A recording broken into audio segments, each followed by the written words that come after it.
Ayan, so magandang umaga sa inyong lahat o magandang araw sa inyong lahat, klase. So ngayon ay panibagong paksa na naman po ang ating pagtatalakay ngayon. Kung saan ito ay patungkol sa Module 4 ng Filipino sa iba't ibang disiplina o PhilTo. So magkaganon pa man, hayaan nyo ko na ipresenta sa inyo ang aking ginawang PowerPoint presentation. Okay po? So saglit lamang po. Hindi ko siya mahanap. Pasyensya.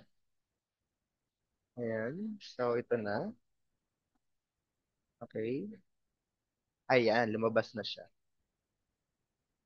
Ayan po. So ngayon klase, ang ating tatalakayin ay patungkol sa Module 4. Okay? Module 4 na kung saan ito ay may titulo na mga dapat isaalang-alang sa pagpili ng paksang papananaliksik. Ayan. So ano ba yung mga dapat nating isaalang-alang kapag tayo gagawa ng isang paksang pampananaliksik na siyang ating bibigyan o gagawan ng pananaliksik na mismo. Okay? Ano bang layunin natin dito? Layunin natin na magkaroon tayo ng kamalayan sa pagdesisyon sa gawaing paksang pampananaliksik. Okay. Dito klase, kailangan makapagdesisyon na tayo kung ano bang paksang ang gagawin natin. Bibigyan tayo dito ng ilan sa mga dapat nating isaalang-alang sa pagpili ng pananaliksik. Okay po? Kaya naman, atin ang simulan ang mga dapat isaalang-alang sa pagpili ng paksang pampananaliksik. Okay po? Una, sinasabi dito na kasapatan ng datos. Okay, so klase, kailangan may sapat ng literatura hinggil sa paksang pipiliin. Klase, kapag tayo nagawa ng pananaliksik, dapat lamang na yung ating gagawing pananaliksik ay meron tayong mahanap na pang-suportang detalye. Bakit po? Napakahalaga klase na tagagawa ka ng isang pananaliksik ay dapat complete yung literature or makakahanap ka agad ng literatura dito dahil klase isa sa nagiging problema ng pananaliksik o ginagawang isang pananaliksik ay yung paghanap ng literatura. Kaya klase, bago ka pumili ng paksa, alamin mo muna, basahin mo muna sa internet, maghanap ka muna o mag-browse ka muna sa internet kung meron bang mga literatura na maaaring sumuporta sa gagawing mong pananaliksik. Okay po? Sunod, limitasyon ng panahon. Okay? Sinasabi dito, tandaan, ang kursong ito ay para sa isang semestre lamang. Ayan. Sinasabi klase na ang research natin o pananaliksik natin ay tatakbo lamang sa isang semester o 4 na buwan lamang. So klase, make sure yung inyong iisiping paksa ay aabot o kayang tapusin ng 4 na buwan o mas mababa pa doon. Kaya klase, lagi kong pag ako ay nag-check ng inyong mga titles, klase, pinipili ko talaga yung title na feeling ko kaya niyong tapusin ng 3 hanggang 4 na buwan. Hanggat maaari, hindi ko ina-approbahan yung mga pananaliksik na lalabas pa. Gusto ko dito lamang sa ISAT o mas malapit lang dito sa ISAT, hindi yung pupunta pa sa sobrang layong lugar. Kasi klase, kakain niya ng oras. Kaya ang ating um, paggawa lamang ay maabot lamang ng isang semestre o 4 na buwan. Kaya kailangan natin ikonsidera sa pagpili ng paksa o titulo ang panahon o yung isang semestre lamang po. Sinasabi rin dito na huwag pumili ng paksang nangangailangan ng isang taon. Ayan nga, dahil nga ito isang semestre lamang, kailangan wag naman tayo napipili na kailangan natin na 1 year. Huwag kayong tumulad sa sir na umabot ng 2 taon ang pananaliksik bago natapos. Okay po? Sunod, isipin kung gaano kaiksi ang panahong nakala. Ayan nga, dahil nga isang semestre lang ito, mahalaga na consider mo ito. Okay po? Sunod, kakayahang pinansyal. Ayan. Kailangan pumili ka ng paksang naayon sa kakayahang pinansyal mo. Okay. Kasi alam natin na lahat ng bagay dito sa mundo, maging ang pananaliksik, pinapatakbo na yan ng financial o pera. Bakit po? Kasi klase, sa pananaliksik klase, kailangan mo ng pera. Bakit? Kailangan mo magpa-print. Kailangan mo gumawa ng questionnaire. Kailangan mo ng mga materials, mga different devices. Kapag wala kang printer, no, papagastos ka sa pa-print pa lamang. Napakamahal ngayon ng print. Magkano? 5 piso isa, di ba? Or dos isa. Sobrang gastos. Kaya klase, halimbawa pamasahe pa, pupunta kayo sa respondents nyo, napakamahal klase na magagastos. Kaya klase, kailangan kapag pipili tayo ng paksa, kailangan yung kaya lang ng budget natin. Yung alam natin, ay pasok yung budget ko dito, pwede ko itong gawa na. pananaliksik. Hindi ako masyadong maglalabas ng pera dito. Pwede ko tong gawa ng pananaliksik. Okay po, sunod. Huwag pipili ng paksa na kailangan ng malaking pondo upang maisagawa lamang ito ng matagumpay. Ayan na nga po ang ating sinasabi. Okay po, sunod kabuluhan ng paksa. Okay? Sinasabi kailangang pumili ng paksang hindi lang napapanahon, kundi maaari ring pakinabangan ng mga mananaliksik at ng iba pang tao. Okay, klase, hindi porket napapanahon yung paggawa ng pananaliksik nyo. Basta na lamang kayong gagawa ng research. Kailangan, klase, yung research na gagawin ninyo ay accurate, magiging reliable, at magiging credible. Kailangan, klase, ito yung mapapakinabangan ng mga susunod pang mga henerasyon. Kaya nga klase, ito yung magiging references, ito yung magiging sanggunian, at kailangan mapapakinabangan ng tao. Kasi kaya nga tayo nagawa ng pananaliksik dahil may gusto tayong problemang solusyonan. May gusto tayong malutas na problema na kinakaharap ng ating mundo. Yun po, iyon. Sunod, interes ng mananaliksik. Okay, magiging madaling ang isang mananaliksik sa pangangalap ng mga datos o pag kung ang paksa na nais niyang ay naaayon sa kanyang kawilihan o interes. Okay, kasi wala yung pagiging mayaman mo, wala yung pagiging marami mong kagamitan, wala yung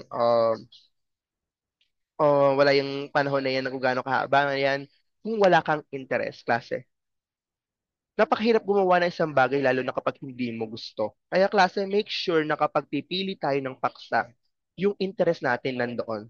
Gusto natin yung ginagawa natin. Kasi nga klase, at the end of the day po, kayo pa rin ang gagawa na kayo rin kasi ang mahihirapan kung sakali hindi nyo gusto yung pananaliksik na gagawin ninyo. Kaya make sure class kapag pumili ng paksa, yung gustong gusto nyo.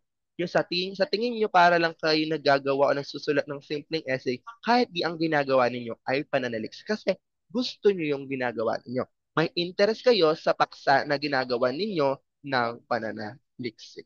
Yun po, iyon. Sunod klase, meron tayong batayan sa paglilimita ng paksa. Ngayon, alamin natin ano ba yung dapat nating isalang-alang sa paglilimita ng paksa. Okay, unahin na natin ang panahon. Okay, meron ditong pangkalahatang paksa at nilimitahang paksa. Okay, sa pangkalahatang paksa, class, sinabi dito na ang paksa natin ay karapatan ng mga kababaihan. Yes, maganda yung paksa, karapatan ng kababaihan. Pero sabi nga dito, number one, panahon. Ang tanong dito, hindi siya espesipiko. Saang panahon ng karapatan ng mga kababaihan? Pero nung ikinonsidera natin o pinagbatayan natin yung panahon, nilimitahan lamang natin siya. Nakalagay na dito, karapatan ng mga kababaihan sa panahon ng Commonwealth. Ibig sabihin, klase, panahon na lamang ng Commonwealth ang ating hahanapan ng pananaliksik patungkol sa karapatan ng mga kababaihan. Mas espesipiko, mas madaling hanapin at hindi mas malawak. Nakafocus na lamang sa isang panahon. Okay po. Sunod, edad. Sa pangkalatang paksa klase, mga inventor na Pilipino at ang hinaharap ng teknolohiya sa Pilipinas. Dito classes, yung edad ang ikinonsidera. Classes, ang mga inventor, napakadami niyang edad. Mula sa pinakabata hanggang sa pinakamatanda, hindi mo alam kung anong edad iyan. Pero nung nilimitahan ito, nilagay na lang dito mga inventor na Pilipino, edad 13 hanggang 17 at hinaharap ng teknolohiya sa Pilipinas. Ibig sabihin klase, hindi ka na maghahanap ng maraming inventor na may iba't ibang edad. Kasi klase, nakalimit na lamang siya sa edad 13 hanggang 17. Mas madali, mas madali kang makakahanap ng respondent at hindi ka na mahihirapan dahil nga may specific ka ng target na audience. May target ka ng respondents which is 13 to 17 years old. Okay po? Yun po yun nakukuha. Klase, sana yung nakukuha po ninyo. Sunod, kasarian. Ayan, dito naman po, gender ang iyong pagbabasihan. Okay, o magiging batayan. Ang NGO bilang tagapagburo ng kakulangan sa serbisyo ng pamahalaan. Klase ang NGO, meron niyang iba't iba. May babae, may lalaki, may part na LGBT na nagtatrabaho sa NGO. Pero nung ikinonsidera mo ang kasarian, nalimit na lamang itong paksang ito na ang papel ng mga kababaihan sa NGO bilang tagapuno o tagapamuno sa kakulangan ng serbisyo ng pamahalaan. Ibig sabihin kasi, babae na lamang na nagtatrabaho sa NGO ang hahanapin mo. Hindi mo na isasali lalaki at partner LGBT kasi nakalimita na siya. May specific point na babae lamang po ang kukuhanin mo. Naiintindihan po? Sunod, perspective. Ang pangkalatang paksa, epekto ng globalisasyon sa lipunan ng o lipunang Pilipino. Okay, klase. Nung nilimitahan natin ang paksa, malawak kasi klase ang lipunang Pilipino. May physical, may spiritual, may emotional, may mental. Marami na aspeto ang lipunang Pilipino. Pero nung nilimitahan natin siya sa perspective natin, epekto ng globalisasyon sa spiritual na pamumuhay ng mga Pilipino, naging specific na. Hindi mo na i-considera yung iba like physical, mental, at emotional. Kasi ang focus mo lang dito ay spiritual na pamumuhay ng mga Pilipino. Mas madali, mas kakaunti, mas makakaganda at mas mapapadali ang buhay mo sa paggawa ng pananaliksik. Yun po. Iyon. Sunod. And po, number 5, pangkalahatang paksa ay, ito naman po, ang kinukusala dito ay lugar. Number 5, lugar naman po.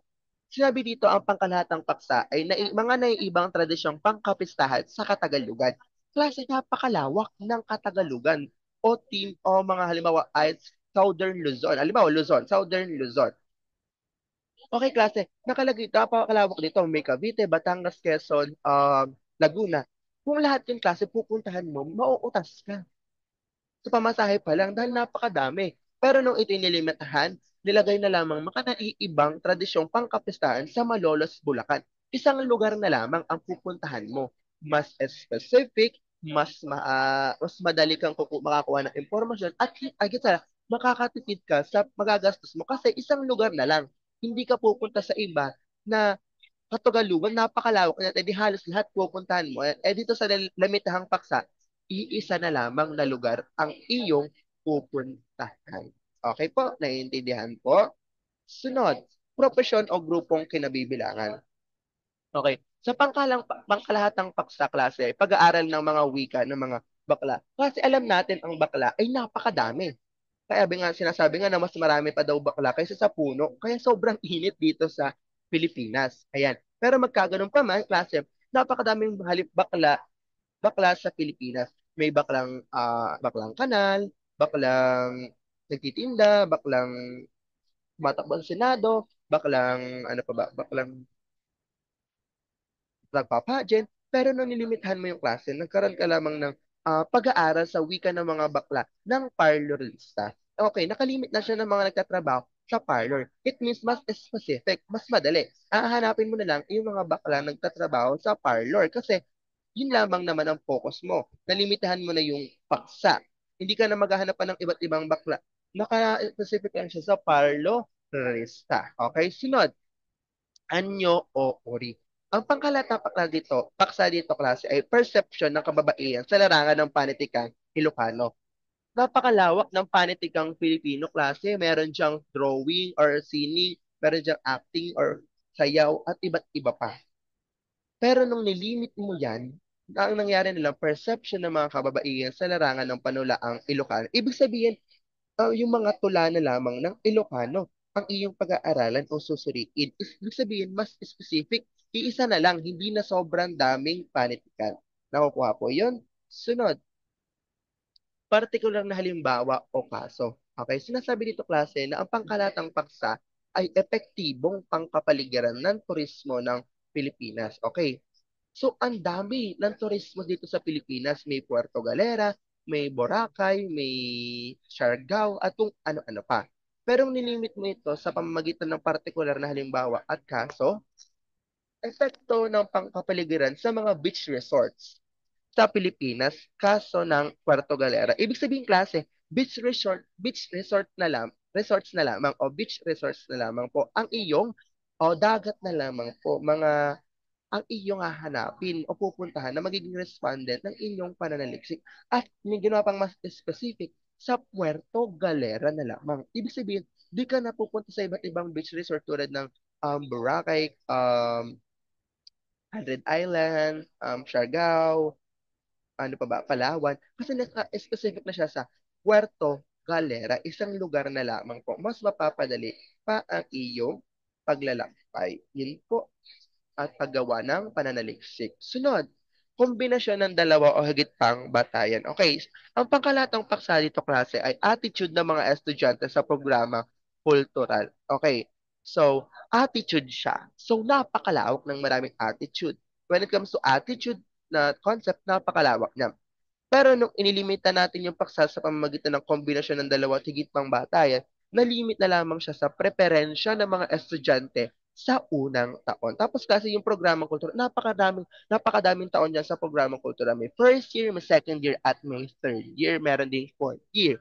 Dahil nga nilimitan mo lang, ito na lamang ay iikot sa mga estudyante ng unang taon o first year. Okay po? So, ibig sabihin na mas maliit at mas kakaunti. Okay po? So, klase, bilang paglalahat, ang pagpili ng paksang pampananaliksik ay kinakailangan pag-isipan ng mabuti nang hindi mabilisang pinagdidesisyonan. Bakit po? Kasi nga klase, kayo yung gagawa niyan. So kapag kayo ay nagpadalas-dalas sa pagpili ng paksa, kayo rin ang mahihirapan sa dulo. Kaya be mindful, think critically sa pagpili ng paksang inyong gagawan ng pananaliksik. Okay po?